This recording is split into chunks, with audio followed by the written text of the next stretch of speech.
देवता कोण आहे आणि बुद्ध धर्मामध्ये देवाचं स्थान काय आहे हे थोडंसं आपल्याला लक्षात घ्यावं लागणार आहे.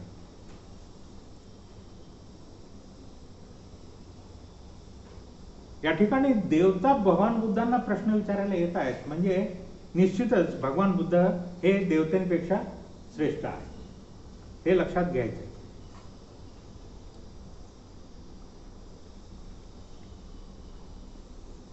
आणि या ठिकाणी प्रश्न विचारताना ती देवताजी काय म्हणते की आता या गाथेची सुरुवात होत आहे, बहुदेवा मनुष्याच, बहुदेवा मनुष्याच, म्हणजे देव आणि मनुष्य अनेक, बहु म्हणजे अनेक, अनेक देव आणि अनेक मनुष्य यांच्या पुढं मंगल काय आहे हा प्रश्न पडलेला आहे. मंगलानी अचिंतयू म्हणजे ते चिंतेत आहेत, अचिंतयू म्हणजे चिंता करतायत, ते चिंता करतायत की मंगल काय आहे.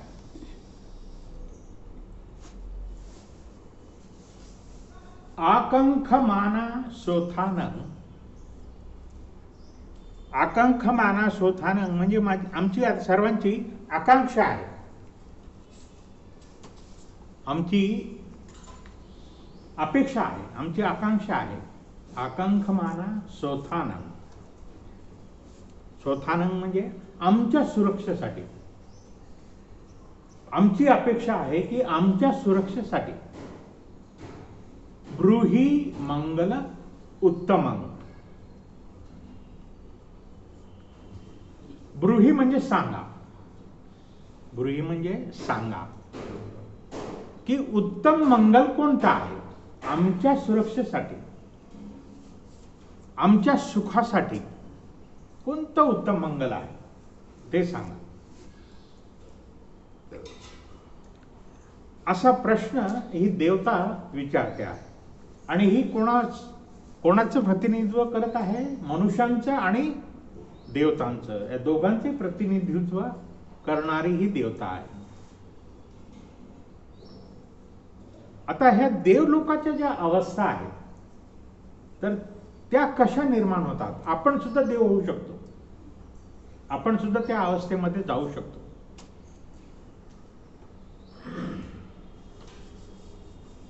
तर मग ह्या देवता ज्या आहेत तर त्या बघत असताना आपण हे इथपर्यंत दुर्गती, याला दुर्गती म्हणले पालीमध्ये, दुर्गती आणि सुगती अशा दोन्ही मिळून मनुष्य लोक आहे.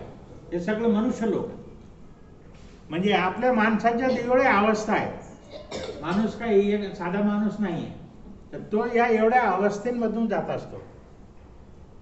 या दुर्गती म्हणजे अकुशल अवस्था आहे. अकुशल अवस्था ह्या चार अवस्था आहेत. अकुशल अवस्था ह्या चार अवस्था आहेत. त्याच्यामध्ये असुर योनी, प्रेत योनी, तिरछाय योनी, तिरछान योनी आणि निर योनी अशा ह्या चार प्रकारच्या योनी आहेत. तर याला दुर्गती असं म्हटलेले, म्हणजे माणूस अकुशल भावनेनं पूर्ण भरला असेल तर तो दुर्गतीला जातो. त्याची अवस्था कशी असते? ही दयनीय अवस्था. आणि त्याच्यानंतर जर तो कुशल काम करायला सुरुवात करत असेल तर त्याला हे मनुष्य, इथं मनुष्य आहे मध्ये, मनुष्य तिथं झालाय. त्याच्या अगोदर तो मनुष्य नव्हता, आहे मनुष्यच, परंतु त्याची अवस्था कशी होती? दुर्गतीची, चांगली अवस्था नाही, अकुशल अवस्थेमध्ये जगणारा असल्यामुळं तर तो त्या योनीमध्येच असतो तो. आणि भवचक्रामध्ये आपण पाहिलं की 6 लोक आहेत. भवचक्र पुढच्या वेळेस चित्र इथं लावण्यात येईल. तर भवचक्रामध्ये 6 लोक आहेत.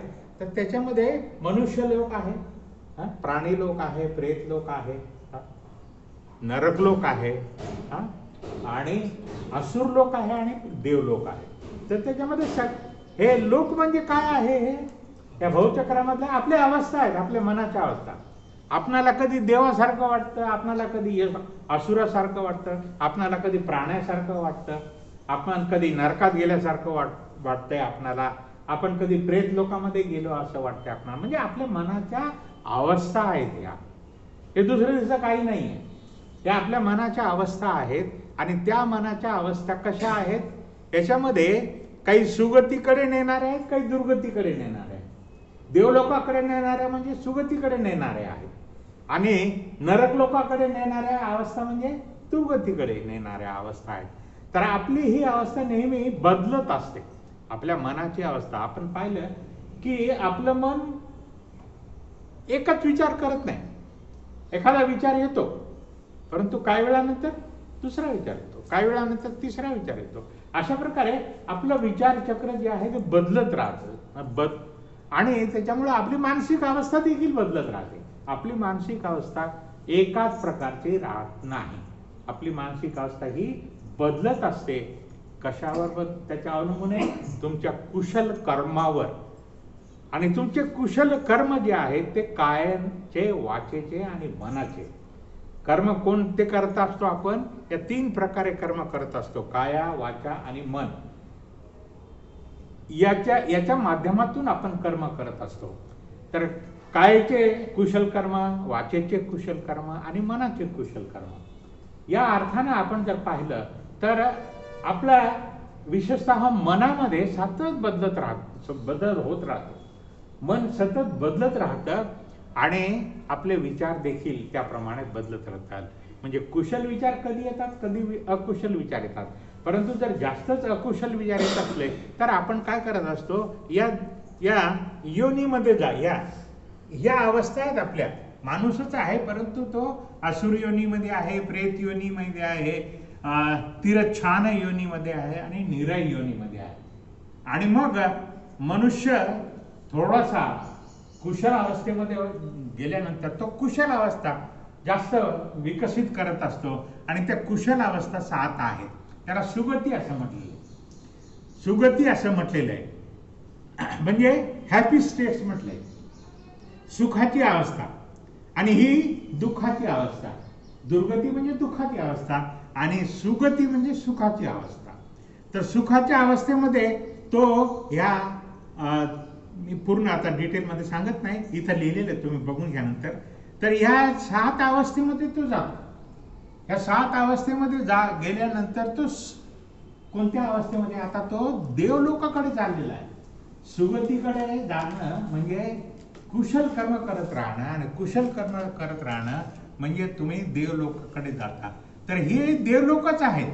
हे 7 जे भाग आहेत मनुष्याचे, हे तर देवलोक आहेत. याला कनिष्ठ देव म्हणले, याला कनिष्ठ देव म्हणलेले. आणि ते वरचे जे 16 आहेत त्याला उच्च देव म्हणलेलं आहे, किंवा श्रेष्ठ देव असं म्हटलेलं आहे.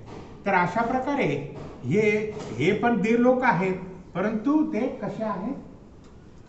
कनिष्ठ आहेत. त्यांची प्रगती होत आहे, चालू होत आहेत आणि करत आहेत ते. परंतु ह्या 4 अवस्था ज्या आहेत त्या मात्र अकुशल अवस्था आहेत. ते दुर्गतीला, आपल्या मनाला वाईट स्थितीला घेऊन जाणाऱ्या अशा त्या अवस्था आहेत. आता ह्या सगळ्याला हे दुगती आणि सुगती, या सगळ्या म्हणजे हे 4 आणि हे 6 अशा, हे 7.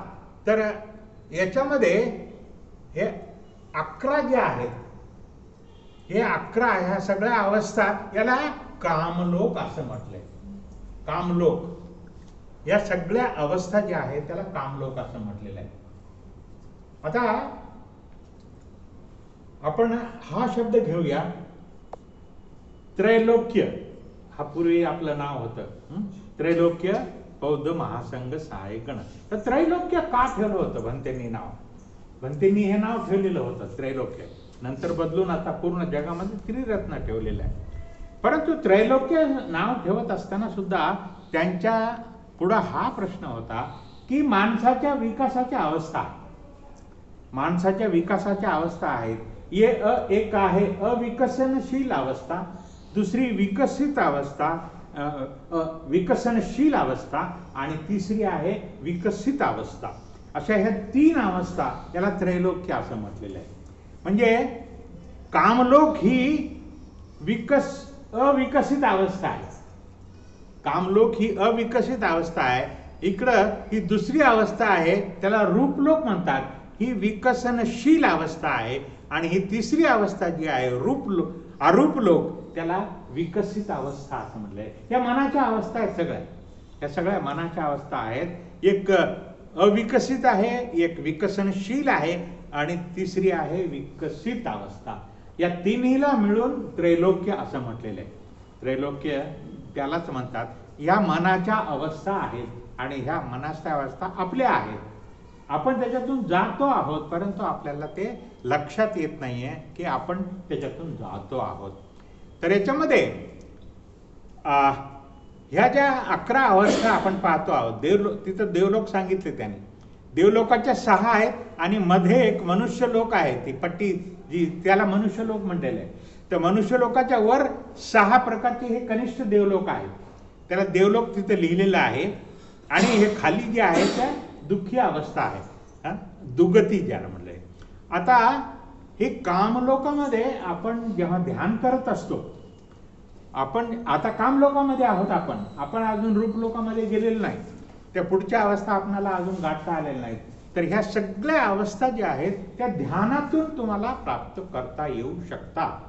असं नाहीये की तुम्ही रूपलोकात जाऊ शकत नाही किंवा अरूप लोकात जाऊ शकत नाही, असं नाहीये. तर ध्यानाच्या जसजशा विकसित अवस्था तुम्हाला प्राप्त होतील किंवा ध्यानामध्ये सखोलता म्हणूया जसजशी गाठता येईल तसतसे तुम्हाला वरच्या अवस्था देखील प्राप्त करता येतात. आणि वरच्या अवस्था ज्या आहेत तर त्या 16 आहेत. रूपलोकामध्ये ह्या ज्या आहेत हे सगळे देवलोक आहेत. हे सगळे 16 आहेत टोटल. सॉरी,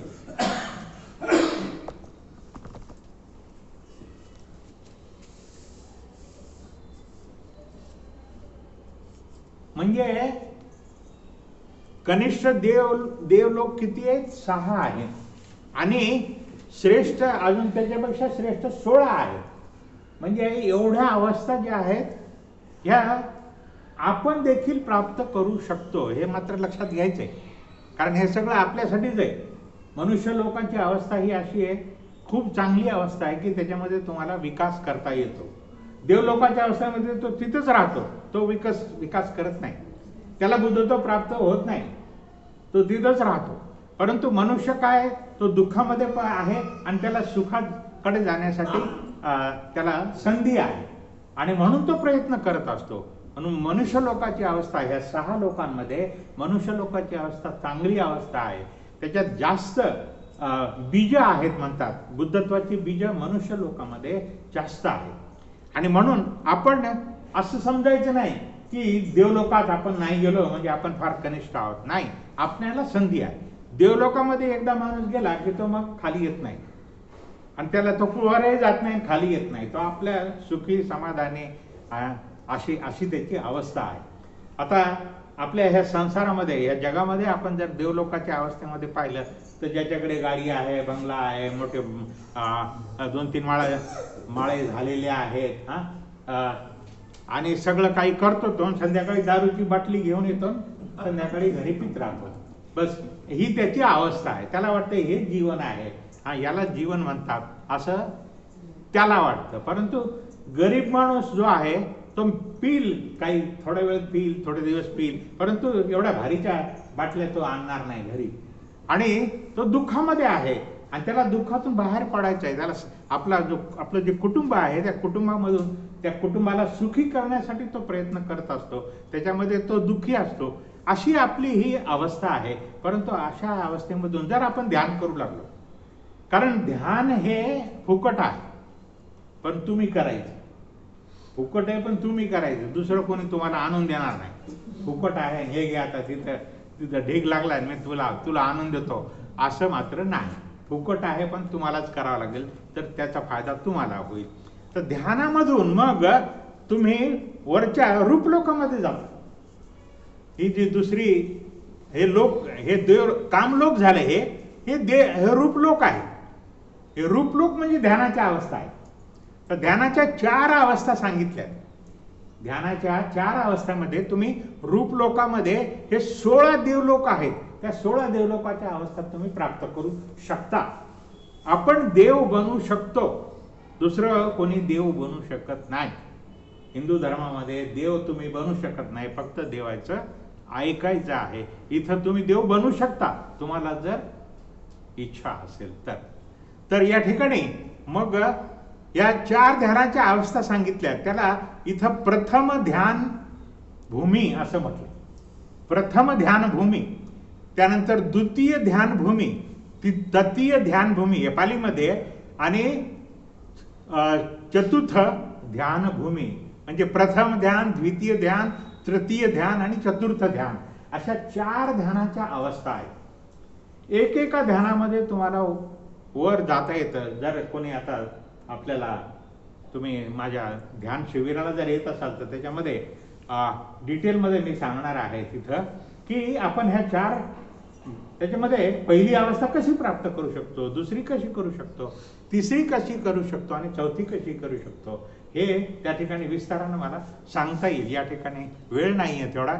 तर मला हेच म्हणायचं आहे की हे सगळे देवलोक आहेत. हे 16 झाले आणि हे किती झाले, 11.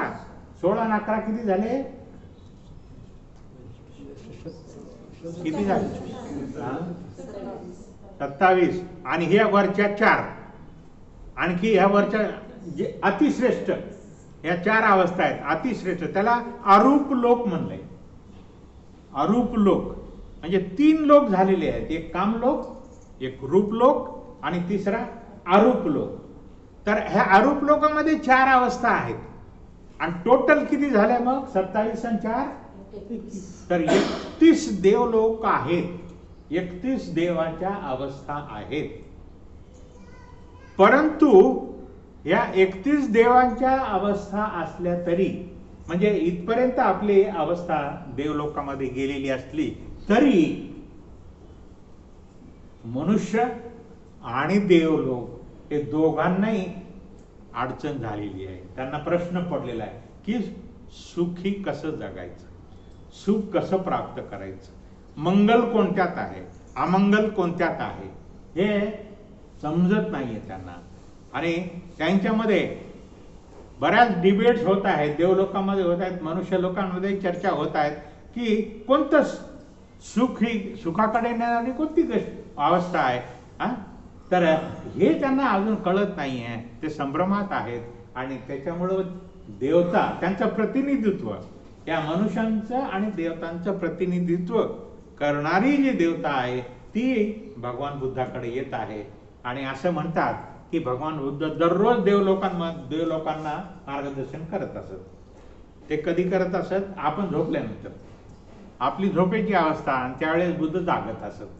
बुद्ध जागे असत आणि त्यावेळेस देवलोक बुद्धाकडे येत असत आणि प्रश्न विचारत असत. तर ती देवता जी आहे ती अशाच वेळेस आलेली आहे, आपल्याला माहित नाही ती आलेली आहे, परंतु माणसाचे प्रश्न घेऊन सुद्धा ती बुद्धाकडे आलेली आहे. आणि बुद्धांना प्रश्न विचारते आहे की बहुदेवा मनुष्याच्या, मनुष्य आणि देव या सगळ्या लोकांना, बहु म्हणजे सगळ्यांनाच काय चिंता पडलेली आहे. चिंता काय आहे की सुख कशात आहे, मंगल कशात आहे. आणि हे मंगल आता मग बुद्ध सांगण्याचा प्रयत्न करत आहेत. हे मंगल सांगण्याचा ते प्रयत्न करत आहेत. आणि त्यामध्ये बुद्ध म्हणतात की हे जे सुख आहे, हे सुख तुम्हाला जर प्राप्त करायचं असेल, म्हणजे त्या ठिकाणी मंगल आणि अमंगल अशा 2 शब्द जे वापरलेले आहेत, तर मंगल हे सुखासाठीच आहे, सुखाकडे नेणारी अवस्था या अर्थानं मंगल म्हटलेलं आहे. परंतु प्रचलित जी अवस्था होती त्याच्यामध्ये ते वेगळ्या गोष्टीला मंगल समजत असत. सर्वसाधारण बुद्धाच्या काळामध्ये आणि आज देखील लोक मंगल कशात आहे, तर चांगल्या गोष्टीमध्ये, भविष्य पाहणं याच्यामध्ये मंगल आहे. आणि भविष्य जो काही ज्योतिषी आहे तो सांगतो आणि त्याप्रमाणे मग वागायचं. काही काही लोक तर जात नाहीत. इंग्लंडमध्ये शाळेत जात असताना जर त्या फरशा असतात त्या फरशांना क्रॅक जर झालेला असेल, तडकलेले असतील, तर मुलांना सांगतात जाऊ नका शाळेत, घरी या परत. कारण काय, तडकलेल्या जागेवरून जायचं नाही म्हणतात. आता तडकलेल्या जागेवर त्याचा अभ्यास गेला ना 1 दिवसाचा, आणि दुसऱ्या दिवशी काय तडकलेली जागा दुरुस्त थोडीच होणार आहे, ती तडकलेलीच आहे. परंतु हा अपशकुन आहे. अशा पद्धतीनं लोक जगतात. आपण भविष्यावर जास्त विश्वास देतो, विश्वास करतो आपण. की आता रस्त्यामध्ये आपण पाहतो की तो ज्योतिषी बसलेला असतो आणि त्याच्याकडे ते पक्षी असतात, चिमण्या असतात, नाहीतर पोपट असतो आणि पिंजरा असतो, आणि ते काहीतरी कागद ठेवलेले असतात बरेच, ते कोणत्या कोणत्या राशीचे असतील ते कागद, त्याला दाणे टाकलेले असतात, आणि ते दार उघडतो, तो पक्षी येतो, कुठले तरी उचलून देतो त्याच्या हाताकडे, त्याच्याकडे देतो, आणि परत तो पिंजऱ्यात जातो.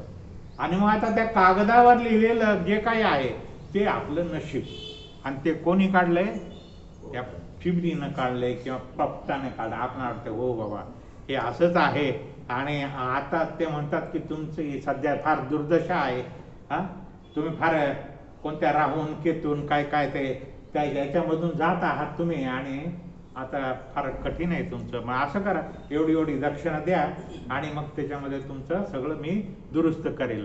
आता हा दुरुस्त करणारा रस्त्यावर बसलेला आहे, याचं लाईफ याला दुरुस्त करता येत नाही, हा त्याचं लाईफ दुरुस्त करायला आहे कागद काढून. तर हे शक्य आहे का? हे शक्य नाही आहे. परंतु माणसांचा विश्वास त्याच्यावर बसलेला आहे. दुसऱ्यावर विश्वास टाकायचा, आपल्या स्वतःवर विश्वास नाही आहे. या ठिकाणी स्वतःवर विश्वास नाही आहे, दुसऱ्यावर विश्वास टाकून माणसं हे जगत असतात. आणि असं जगणं अजून आता तर जास्तच वाढायला लागलेलं आहे. कारण आपला भडीमार असाच होतो आहे की हे सत्य आहे, हे सत्य आहे, आणि जे असत्य आहे त्याला आपण सत्य मानून चाललेलो आहोत. त्याच्यामुळं आपलं जीवन जे आहे ते सुखी होत नाही आहे. आणि भगवान बुद्धांना हाच प्रश्न विचारायला आलेले आहेत की सुखी जीवन कसं जगायचं, चांगलं जीवन कसं जगायचं. हे सगळं पाहिलंय आम्ही, भविष्य पाहिलंय, अमुक बंगले सगळं काही पाहिलेलं आहे, परंतु सुखी जीवन आमचं काही होत नाही आहे. आणि मग बुद्ध ह्या ज्या काही गोष्टी या जगामध्ये चाललेल्या आहेत, ज्या भोंदूगिरी ज्याला म्हणू आपण, तर त्या भोंदूगिरीला ते फाटा देत आहेत. भोंदूगिरीला फाटा देऊन खरं उत्तम काय, खरं चांगलं काय हे तुमच्याकडे आहे म्हणतात. बुद्ध म्हणतात तुमच्याकडे आहे, पण भविष्यवाल्याकडे नाही, कोणाकडे नाही, हे तुमच्याकडे. चांगलं काय ते पण तुमच्याकडेच आहे, आणि वाईट काय तेही तुमच्याकडेच आहे. ते तुम्हाला बघावं लागणार आहे. आणि म्हणून बुद्ध जे आहेत एक शकून अपशकून ह्या भानगडीमधून लोकांना बाहेर काढतात, आणि चांगल्या गोष्टी, उत्तम